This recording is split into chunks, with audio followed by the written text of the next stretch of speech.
সৈয়দনা ইব্রাহিম বললেন, ঘরের দরজার চৌকাঠ পাল্টে ফেলো। মনে আছে ঘটনা? তা ভুলে গেছেন বোধহয়। তালাক দিয়ে দিলেন বিবিকে, নতুন সংসার শুরু হলো। আরেকটা বংশীয় নেককার মেয়েকে বিয়ে করলেন। 3 বছর পর সৈয়দনা ইব্রাহিম আবার বেড়াতে আসলেন। আজকেও সৈয়দনা ইসমাইল বাসায় নাই।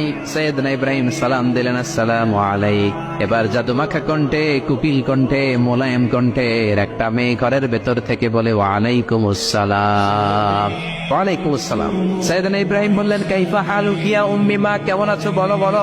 মেয়েটা বলে, আলহামদুলিল্লাহ আলা কুল্লি হাল, সব অবস্থায় আলহামদুলিল্লাহ। সুবহানাল্লাহ পড়ে।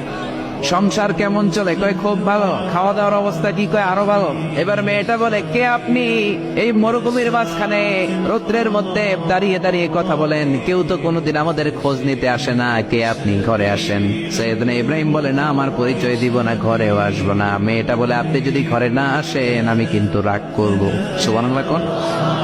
জোর করে ঘরে নিলেন, শরবত খাওয়ালেন, খেজুর খাওয়ালেন, রুটি খাওয়ালেন, মাংস খাওয়ালেন। সৈয়দনা ইব্রাহিম চোখের পানি ছেড়ে দোয়া করলেন, ও মিয়া এটাও মাইয়া আগেরটাও। আহা, বেশ কো আসরা নাই।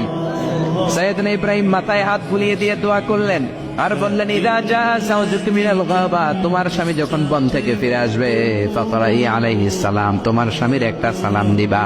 ওয়া মুরিহি আন ইউসবিতা আতাবাতা বাবিহি, আর বলবা ঘরের দরজার নতুন চৌকাঠ যেন জীবনেও না পাল্টায়। চলে গেলেন। ইসমাইল আসলেন। বিবি বলল, নুরানি চেহারা এক আল্লাহর ওলির মতো মুরব্বী লোক আসছিল। মুরব্বী আসছে শুনে ইসমাইল তো ভয় পেয়ে গেলেন। কিরে, আগে তো একটা ঘটনা ঘটছে, ঠিক কিনা? কেমন আচরণ করেছিস বল। বিবি বলে, আপনি ভয় পাবেন না, আমি খুব ভালো আচরণ করেছি, আপ্যায়ন করেছি। তিনিও খুশি হয়ে আমার মাথায় হাত বুলিয়ে দোয়া করে দিয়েছেন আর বলেছেন, ঘরের দরজার নতুন চৌকাঠ যেন জীবনেও আপনি না পাল্টান। সুবহানাল্লাহ। সৈয়দনা ইসমাইল বিবিকে জড়িয়ে ধরলেন। বিবিকে জড়িয়ে ধরে বললেন, ও বিবি, তুই তো পরীক্ষায় গোল্ডেন এ প্লাস।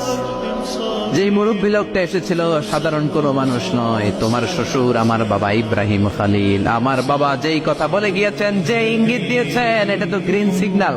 আমার বাবা বলেছেন, তোমার যেন কোনোদিন তাওয়াক না দেই, তোমার যেন ছেড়ে না দেই। এই যে তোমার হাতটা দুনিয়ার বুকে ধরলাম, জান্নাতে যেন তোমার হাত ধরে এই দুজনে জান্নাতে ঢুকে যায়। এজন্য বাবা মায়ের দোয়ার দরকার আছে না নাই?